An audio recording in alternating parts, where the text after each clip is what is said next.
C'est à toi de mettre le tarif, en tout cas, tout se monnaie. Tant que tu ne voles pas, tant que tu ne tues pas, vas-y, c'est ton expertise.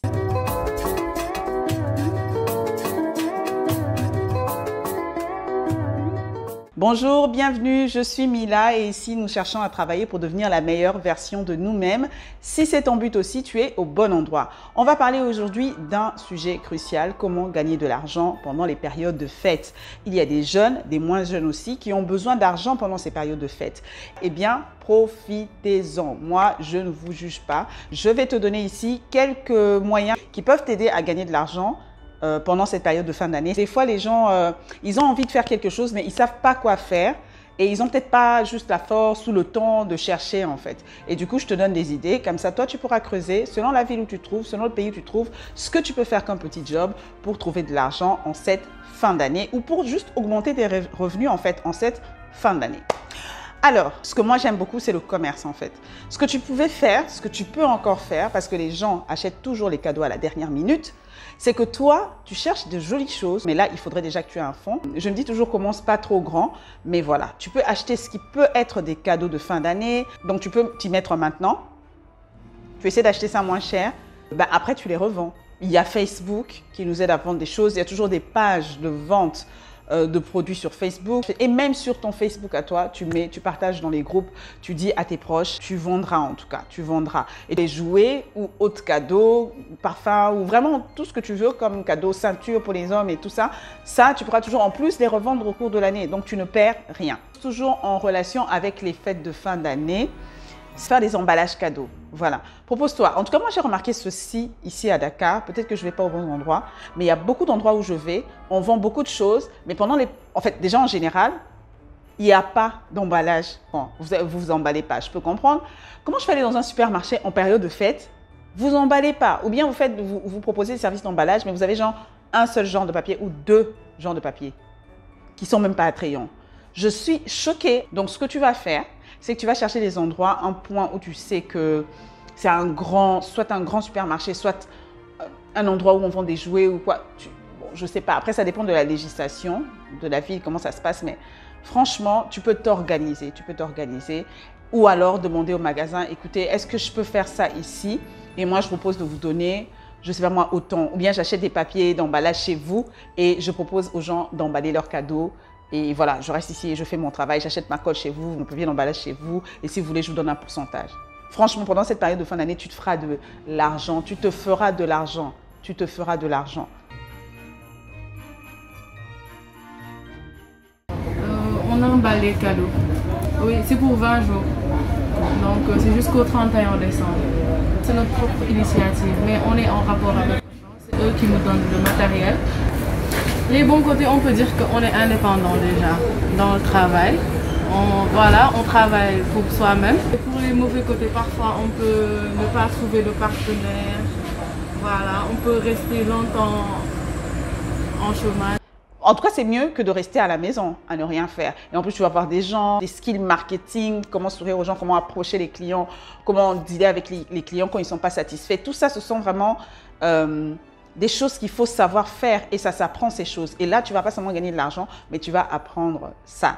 Il y a une chose qui peut valoir aussi en temps normal, c'est travailler dans des centres d'appel. Donc, tu peux aller proposer tes services dans un centre d'appel et tu travailles là-bas. L'essentiel, c'est de savoir juste un peu apprendre rapidement les directives et savoir parler dans la langue qui se parle dans le pays où tu te trouves.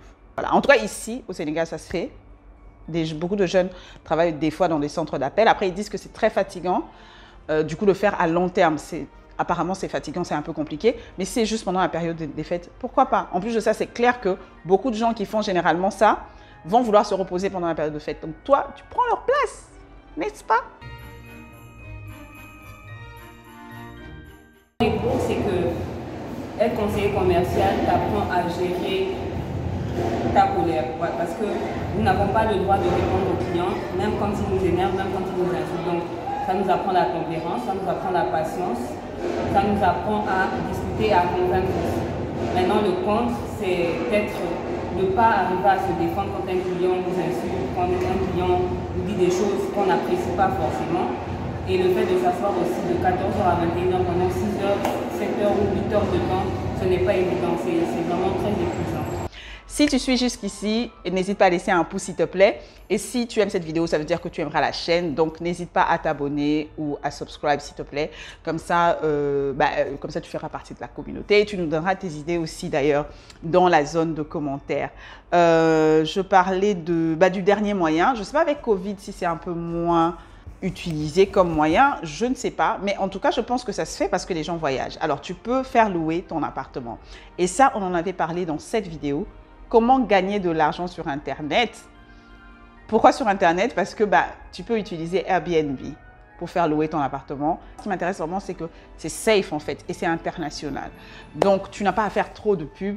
Eux, ils sont là. Toi, tu es là. Les gens cherchent. Je vais aller à Kinshasa, Airbnb. Je ne sais pas s'il y en a. En tout cas, à Bamako, nous, quand on est allé, Airbnb, je vais aller à Bamako. On te propose des choses, tu choisis selon ton prix, selon ce que tu veux. Si tu veux une piscine, tu as ça. Si tu veux juste un appart, tu l'as. Si tu veux la clim, tu sais tout en fait à partir de Airbnb. Et c'est bien et c'est safe pour toi qui fais louer.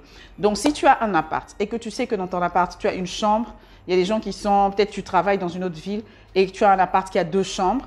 Au lieu de rester comme ça, tu peux faire louer ta 2e chambre et gagner de l'argent facile. Le premier avantage que je citerai d'être présente sur cette plateforme, c'est que je n'ai pas besoin de démarcher les clients, ce sont les clients qui viennent à moi. Le deuxième avantage que je citerai, c'est la sécurité des transactions et sécurité des profils qui sont envoyés. L'autre avantage, bien sûr, c'est l'avantage pécuniaire, car en un an sur Airbnb, j'ai pu gagner 1 million de francs CFA grâce à la location de la chambre d'amis qui se trouve dans mon logement. Les désavantages de la plateforme Airbnb, en général, donc les personnes qui viennent sont des personnes actives, donc on se côtoie peu dans le logement, chacun rentre le soir, sort le matin. Par contre, évidemment, il y a toujours certaines personnes qui ne respectent pas les règles de la maison, par exemple le fait de ne pas fumer, ou des personnes qui tout simplement se croient à l'hôtel, entre guillemets, et font des choses qu'elles ne feraient pas chez elles, comme de laisser toutes les lumières allumées, voilà. Mais moi, je vais te donner un petit tweak, un petit plus, c'est que tu peux te proposer, et c'est pour ça que je disais que je ne sais pas pendant Covid si c'est possible, c'est à vous de voir selon les législations de votre ville et selon, franchement, les mesures que vous prenez pour vous protéger de ce fléau. Tu peux aussi proposer en fait à la personne qui vient chez toi, si elle vient en tant que touriste, de la faire visiter certains coins de la ville, puisque tu connais. Tu lui proposes et tu mets ton tarif. Tu lui proposes et tu mets ton tarif. Et tu fais visiter les coins touristiques, tu expliques des choses, tu es de la ville, vous allez. Ça sera plus facile pour la personne, ça sera plus fluide. Disons que 4-5 jours. Et ils veulent profiter au max, voir le maximum de choses. Et avec quelqu'un comme toi, en un jour, il peut ou elle peut visiter 4, 5, voire 6 lieux touristiques. Donc voilà, et s'il veut s'amuser, voir des endroits, des restos, des ceci, c'est à lui de voir, c'est à toi de mettre le tarif. En tout cas, tout se monnaie. Tant que tu ne voles pas, tant que tu ne tues pas, vas-y, c'est ton expertise, c'est ton temps. Voilà, toi aussi tu as eu du temps, tu as pris du temps pour aller découvrir ces endroits-là et tout, tu t'es perdu, tout ça. Donc là maintenant, c'est le moment de monnayer ce que tu as acquis. Argent. Non, c'est pas fini, c'est pas fini, c'est pas fini. Ah, ceux qui avaient cliqué là, ils ont raté. En fait, ce que je voulais dire, c'est que le moyen d'avoir aussi de l'argent pendant les fêtes de fin d'année, c'est d'économiser pendant l'année. Voilà, merci de m'avoir suivi. Si tu aimes ce genre de vidéo, eh bien, clique sur ces vidéos qui parlent budget et finances en temps normal et en temps de fête. Abonne-toi et sache que tu es unique. Et merci, à bientôt.